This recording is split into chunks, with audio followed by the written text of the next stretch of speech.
Imana yo kugira umwuka w'ubuhanuzi ubasha kurobanura no gusobanura iby'imyuka no kumenya imyuka itandukanye ni imwe mu mpano abantu uyu munsi bagira, ariko abantu benshi ukabona ntago abantu babyitayeho, ariko ni Imana ihambaye cyane. Ese waba uyifite? Waba wamenya gute ko ufite impano y'ubuhanuzi bwo kubasha gusobanukirwa iby'imyuka mibi ndetse no kubasha kurobanura imyuka? Uyu munsi rero iyi ni imwe mu mpano uyu munsi iri gukora hano kuri iyi si, ariko abantu benshi mu by'ukuri ntibabashe kubyitaho cyangwa ngo babimenye. Birashoboka ko nawe waba ubifite cyangwa se ufite impano y'ubuhanuzi ariko nubimenye, cyangwa se icyo bita ngo ni cyangwa se babyita ngo ni prophetic discernment, kuba ufite impano y'ubuhanuzi bwo kurobanura imyuka bitandukanye na za mana abantu benshi basanzwe bazi, cyane cyane nk'impano zo kuvuga ubutumwa bwiza bwo kwigisha, kuyobora. Iyi mpano rero y'ubuhanuzi bwo kurobanura imyuka iyo ikora mu buryo butandukanye. Muri iyi video rero niho ngiye kuba nakubwira bimwe mu bimenyetso uzabona 9 bizakubwira ko ufite ya mpano y'ubuhanuzi bwo kurobanura imyuka no gusobanukirwa imyuka. Ntabwo ndi butinde, reka ninjire mu cyambere. Ikintu cyambere kizakubwira ko ufite ya mpano rero yo kurobanura imyuka ni igihe uzaba ubasha gusobanukirwa ahantu hari imyuka mibi ukimara no guhita uhagera. Ni handi ugera ahantu hari imyuka mibi cyangwa se ahantu ibintu bitameze neza ugahita ubimenya ko ahantu hari ikintu kitameze neza. Urugero ni cyagiye usinjira ahantu abantu bateraniye cyangwa se winjiye mu cyumba ukumva utangiye kumva uremerewe muri wowe, kumva usa nkaho hajemo akantu kubwoba ndetse utangiye no kubura amahoro, ariko mu gihe ubona abandi basa nkaho banezerewe ariko ukumva ko hari igice muri gisa nkaho kiri kubura. Ibi ngibi rero ni bimwe mu bintu uziyumvamo bizaba bitandukanye cyane. Ibi ngibi ntabwo ari amarangamutima asanzwe, ibi ngibi ahubwo ni uburyo bw'ubuhanuzi mu buryo bw'umwuka ubasha kuba wakira, cyane cyane bigaragara nka bya bindi Paulo yaje kubona muri Athens. Ibi ni nabyo byabaye kuri Paulo. Ibi ngibi nabwo byaje gushyirwa mu gitabo cye byakozwe n'umwe ibice bya 17 umurongo wa 16. Aha ngaho ko habivuga, aha ni bwa bitubwira neza aravuga ngo ariko Paulo akibarindiriye muri Antenania cyangwa se Atenayi ahagarika umutima cyane kuko abonye uwo mudugudu wuzuye ibishushanyo bisengwa. Kimwe rero nk'ibyo byabaye kuri Paulo, nawe birashobora kuba winjiye ahantu mu rugo rumwe, mu rusengero rumwe cyangwa se ahandi hantu mu buryo bwo mu mwuka ugatangira kumva ibintu bitameze neza. Hari aho winjira ukumva usa nkaho umutima uranezerewe wakiriwe n'Imana, ariko hari naho ugera ukumva utangiye kuremererwa mu mutima. Abantu rero bafite amano y'ubuhanuzi bwo kurobanura imyuka, ayo bageze aho hantu hari imyuka mibi, aho hantu batangira ndetse batangiye kumva baremerewe muri bo, bakumva basa nkaho babaye drained, bacitse intege, ariko bagera ahantu hari umwuka w'Imana, aho hantu batangira kumva baguwe neza kandi bishimye, ndetse ukabona n'ubuhanuzi butangiye kuhabera. Ewe n'igihe batabasha bwabo gusobanura impamvu. Rero niba nawe ubwawe ushobora kuba warigeze wimvamo ibi ngibi, birashobora kuba ufite impano iy'abandi bo batabasha kuba babona cyangwa se ngo batekereze. Ikindi kintu cya kabiri kizakubwira ko ufite rero ikindi cya kabiri kizakubwira ko ufite ya mpano y'ubuhanuzi bwo kurobanura imyuka ni igihe ubasha gusobanukirwa, uri wa muntu ubasha gusobanukirwa imizi y'ikibazo, ukabasha kwisobanukirwa kandi utari uhari. Urugero uhuye n'umuntu ufite ibibazo bikomeye cyane, ntiwari umuzi, ntuzi n'ibyo ari gucamo ariko araremerewe, ariko ukabasha gusobanukirwa umuzi w'ibibazo n'ibyo ari gucamo byose iby'umuryango we, kandi ukifashisha bene aya makuru kandi ya nyayo, ukabasha kuba wasengera umuntu akabasha gukira agatabarwa. Ibi ngibi twagiye tubona mu byanditswe inshuro nyinshi, twagiye tubona Yesu Kristo ahura na wa musore wari warabaswe n'abadayimoni, ndetse ahita atangira kumenya umuzi w'ikibazo afite Yesu Kristo. Maze papa w'uyu mwana nibwo yaje kuvuga ati erega imyuka imujugunya mu mazi ndetse no mu muriro kugira ngo imwice. Ahangaha nibwo Yesu Kristo yaje kumusubiza muri Matayo ibice 17 umurongo wa 21. Ahangaha nibwo Yesu Kristo yavuze ngo bene uwo ntabwo akurwamo n'ikindi uretse gusenga no kwiyiriza. Ahangaha Yesu Kristo rero yari atangiye kuba yagaragaza imizi y'iki kibazo ndetse n'umudayimoni uri inyuma yo kuba uriya mwana arimo aba badayimoni bari murimo, agaragaza abadayimoni ko bamurimo bo basabwa ahubwo ubundi buryo bwihariyemo bwo kwiriza no gusenga, kwiriza ubusa. Hari abantu benshi uyu munsi mu buzima bari kugenda bafite ibibazo byinshi ariko bataramenya umuzi w'ibibazo byabo. ndetse iyo bice muri ubuhanuzi bwo mu buryo bwo kurobanura ndetse umuntu afite icyo bita ngo ni prophetic discernment, ahangaha nibwo abasha kuba yasobanukirwa root cause cyangwa se icyaba cyarateye ibyo bibazo byawe waba ufite uyu munsi. Biciye muri ubwo buryo ukabasha kumenya byaba ari ibyabaye mu hahise, byaba ari umuvumo cyangwa se bya bintu muri za karande z'imiryango, ibyo bita ngo ni generational pattern, cyangwa se akaba ari urugamba rwo mu buryo bw'umwuka, ibitero by'abadayimoni, cyangwa se akaba ari toroma zitakemuwe ndetse by'abandi bantu batigeze bakubwira. Rero iri jambo bita kurobanura imyuka, iyo urisobanuye discern, iyo urishyize mu rurimi rw'Igiheburayo byitwa bin, bisobanuye ibi ngibi. Rero iyo bisobanuye muri ururimi rw'Igiheburayo biba bisobanuye ni ugutandukanya mu buryo bw'umwuka cyangwa se kurobanura kugira ngo usobanukirwe. Niyo mpamvu nababwiye ngo ufite umwuka w'ubuhanuzi wo kurobanura no gusobanukirwa. Ibingibi rero bihita bigaragaza uriya mwuka w'ubuhanuzi wo kubasha gusobanukirwa no kurobanura, aho ndetse umuhanuzi wo ufite impano abasha gusobanukirwa ndetse niba ikibazo ufite cyaba giterwa ndetse n'ibibazo by'isi mu buryo buri naturel cyangwa se mu buryo bwa kamere y'isi, cyangwa se ari ikibazo giterwa no mu buryo bw'umwuka, spiritual problems. Niba rero nawe warakomeje kujya usa nkaho usobanura ibyo abandi bantu batabona, ukabasha kumenya umuzi w'ibibazo byinshi bitandukanye, kandi ibyo bibazo warangiza ukabisengera bikavaho muri ubwo buryo bikwiriye, ukamenya ibyo ari byo mu buryo bwimbitse, waba ufite amano yo mu buryo bw'ubuhanuzi ndetse bwo kurobanura imyuka. Ikindi kintu cya gatatu, ahangaha iki kimenyetso bizaba ari ibintu bya mbere, ndetse ikintu cya mbere ubanza kumenya, uri wa muntu utangira guhita umenya imico y'abantu, ukamenya uko abantu bitwara bwa mbere mu buryo bwihuse. Umuntu umaranye umwanya muto ujya uhura nawe uhita utangira guhita umenya imico ye n'uko yitwara n'uko ameze. Ibi ngibi bitandukanye na bya bindi byo gucira urubanza. Ntabwo ari uburyo bwo gucira umuntu urubanza kubera ko ukuntu umubonye, ahubwo ndivuga ngo uburyo bwo mu mwuka, spiritual discernment. Ibi ngibi rero bisa nka bya bindi Yesu Kristo yaje gukora muri Yohana ibice byaho 2:24 na 25. Aha haratubwira ati, ariko Yesu ntiyabiringira kuko yari azi abantu bose, ntiyagombaga kubwirwa iby'abantu kuko ubwe yari azi ibibarimo. Niyo mpamvu Yesu Kristo yari afite umwuka ndetse yari afite kurobanura no gusobanukirwa iby'abantu kandi mu buryo bwiza, kandi ibyo bintu byose niwe tubikomoraho. Ibi bintu rero nawe uri wa muntu ubasha guhita umenya imico y'abantu n'imyitwarire yabo, kandi nyuma ugahita uza gusanga kuko byari ukuri. Ushoboye kumva rero ubwawe utabasha mu buryo bwo kubisobanura neza, ndetse hahandi ubona ntabwo byoroshye kuba wakizera umuntu wowe, mu gihe abandi bantu ukabona hari abandi bantu bemera birwa bamwemeye cyane, ariko ukumva muri wowe hari ikintu kikubwira ngo uyu muntu ntabwo ari uburyo bwo kumwemera, ukumva nyine kumwemera ntabwo birimo, kandi abandi baramwemera cyane. Kandi igihe kikazagera bya bintu koko wari uri kuvuga bikarangira bigaragaye koko wa muntu ko ibyo wavugaga ari byo, yari umutekamitwe cyangwa se yari umuhemu. Ibi bintu ndi kukubwira ntabwo ari ibintu bikorerwa mu gucenga cyangwa se muri bya bintu byo gukeka cyangwa se mu buryo bwo gukritika, ni ibintu bikorwa mu buryo buri spiritual insight. Ni hahandi umwuka wera aguhishurira bya bintu bitarabasha kugaragarira abandi, ahubwo atagamije kugira ngo abacireho iteka, ahubwo ari ukugira ngo arinde, akuyobore, kandi no kugira ngo afashe abo bose. Niba ibyo bintu byose rero nakubwiye byarigeze bikubaho, ufite amano y'ubuhanuzi, ukaba waraketse ibyo bintu ku muntu, cyangwa se ukaba hari ibintu umuntu abandi bemeraga, cyangwa se ugahita umenya imico y'umuntu, kandi nyuma ukazaza kubona kuko ibyo yavuze kandi utarashidikanije, utagendeye ku bindi ugahita ubona kuko byari byo.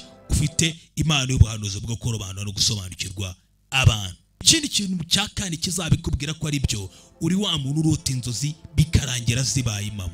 Uri wa muntu urota ibintu, warota ibintu ndetse ibyo bintu vuba bikaza gusora kandi bigasorera imbere y'abantu, bya bintu byawe wari warose. Ibyo bintu rero biba ari ijuru riri kuguhishurira, maze irabitubwira. Imana bivuga neza no mu byakozwe rino mu ibice byaho 2:17, uko niko bizaba mu minsi, nzasuka umwuka wanjye ku bantu bose, kandi abahungu n'abakobwa banyu bazahanura, n'abasore banyu bazerekwa, n'abakambwe babarimo bazarota.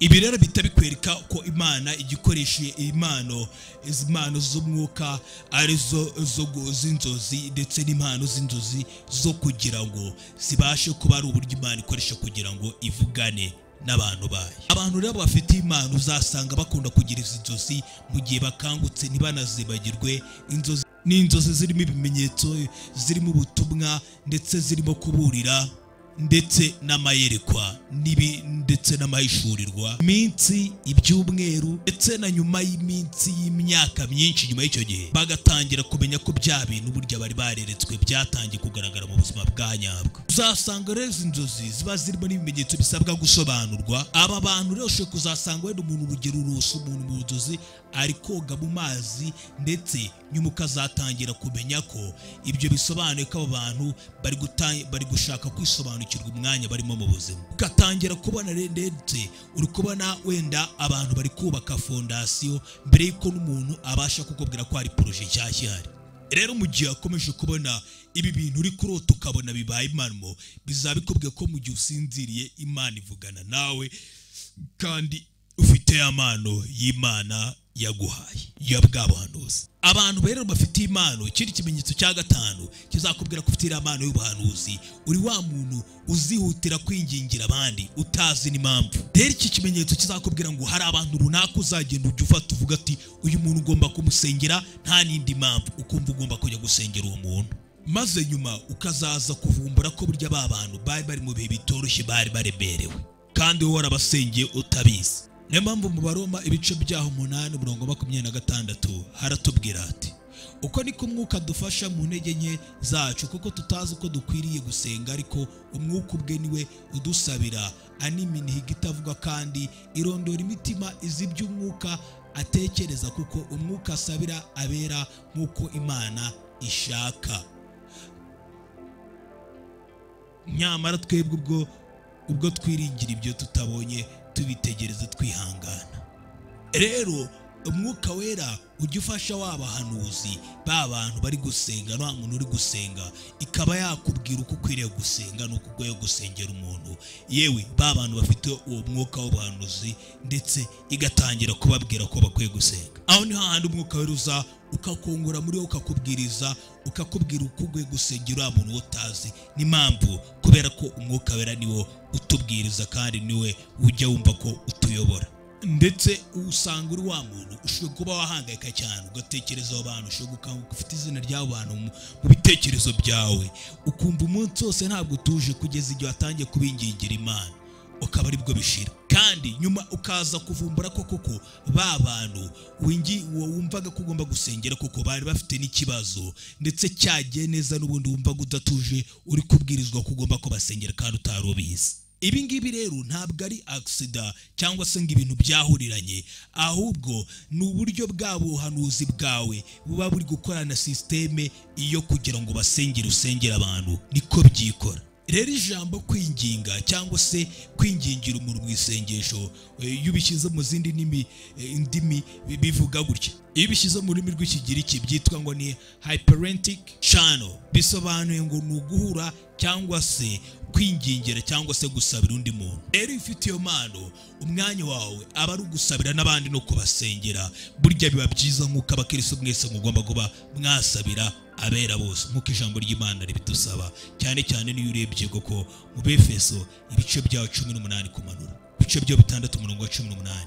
Ikindi kintu cya gatandatu ni hahandi uzatangira kumva hari ibibazo ibintu bifite mu buryo bw'umwuka, ari ibikoresho cyangwa se ugeze ahantu hari igihe utangira kumenya ko ibi bintu birimo imyuka mibi, birimo n'abadayimoni, ari ibikoresho, ari ibintu, ugahita utangira ukamenya ko ibyo bintu bifitemo ibindi bintu bitari byiza. Ahangaha ugahita umenya rero ibi ni Imana idasanzwe. Nababwiye ngo kumenya ko ufite amano y'ubuhanuzi ni uguhita utangira kumenya ko ibyo bintu bifite imyuka mibi ibirimo, ari ibikoresho, ari ibintu biraho, cyangwa se ahantu ugeze ibyo bintu birimo abadayimoni, ari ibintu byajyaga byifashishwa mu mateka, cyangwa se ibintu byaba byifashishwaga mu mihango runaka.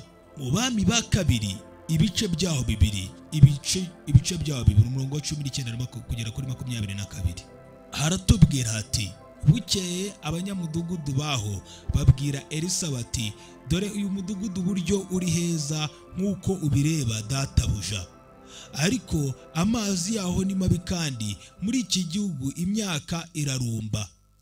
Aravuga ati, nimunzanire imperezo nshya mushyiremo umunyu. Nuko barayimuzanira. Arasohoka ajya ku isoko y'amazi amishamo umunyu. Aravuga ati, Uwiteka aravuze ngo ahumanuye aya mazi ntabwo azongera kwicana cyangwa kurumbya. Nuko amazi arahumuka na bugingo n'ubu nk'uko Elisa yavuze. Rero hari ikibazo cy'amazi cyari kiri hariya cyuriya mujyi, ndetse ikibazo ntabwo cyari ikibazo cyo mu buryo bw'amazi ari mu buryo bw'inyuma, ahubwo ikibazo cyari mu buryo bw'umwuka. Yaje gusabwa igikorwa cyo mu buryo bw'inyuma bwo kwifashisha umunyu, ariko hakifashishwa n'ubutware bwo mu buryo bw'umwuka kugira ngo ikibazo gikemuke. Ahangaha rero ni naho nakubwira ko ahangaha ibingibi abantu bagomba kumenya ko ibikorwa by'uburyo bw'umubiri bigomba kuzuzanya.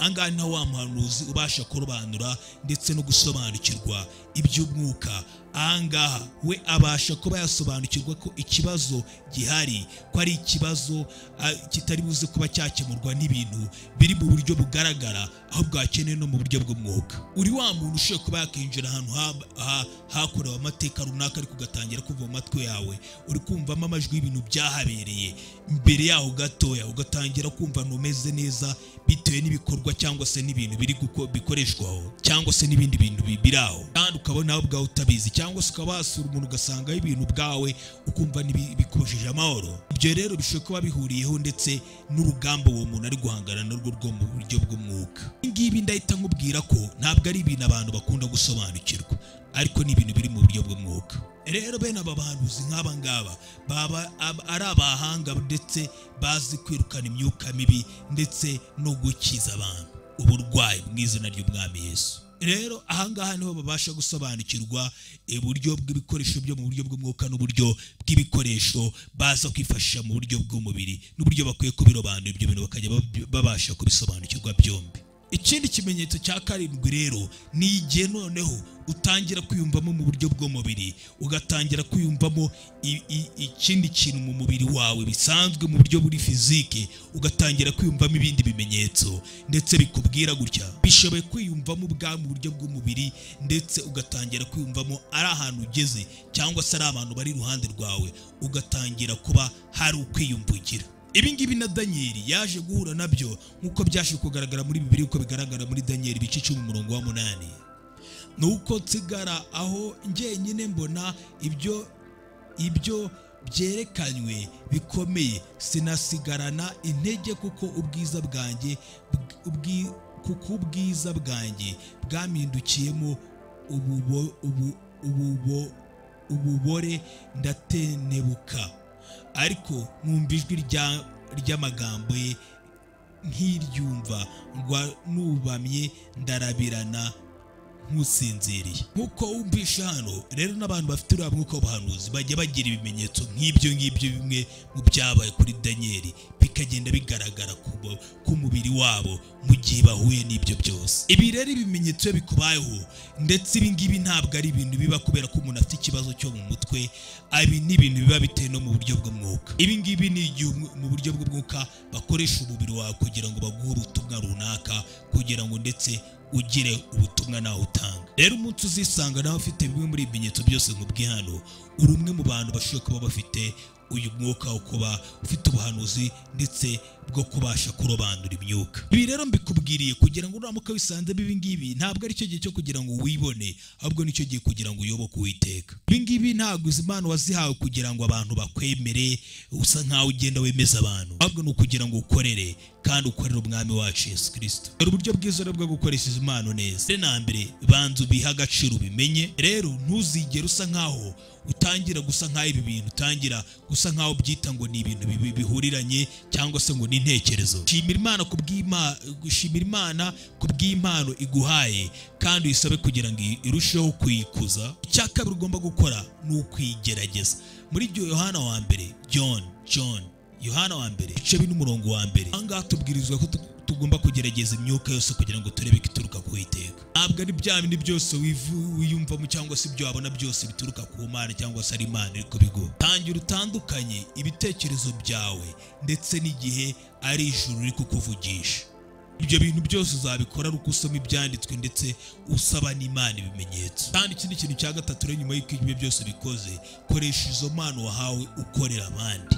Izi mpano zo mu buryo bw'umwuka ubuhawe ntabwo zihabwa kugira ngo ugere imbere y'abantu babone ko uri umuntu w'Imana ufite umwuka w'Uwiteka. Uzihabwa kugira ngo ufashe abandi.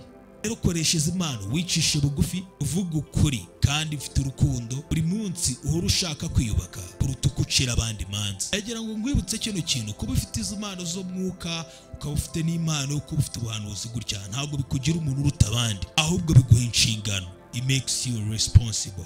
Rero umunsi uzatangira kumenya Imana ugatangira kuyikoraho, uzatangira urushaho kongerwa imbaraga no kujijuka kurushaho, kandi ugahora uhari mu gihe ukenewe.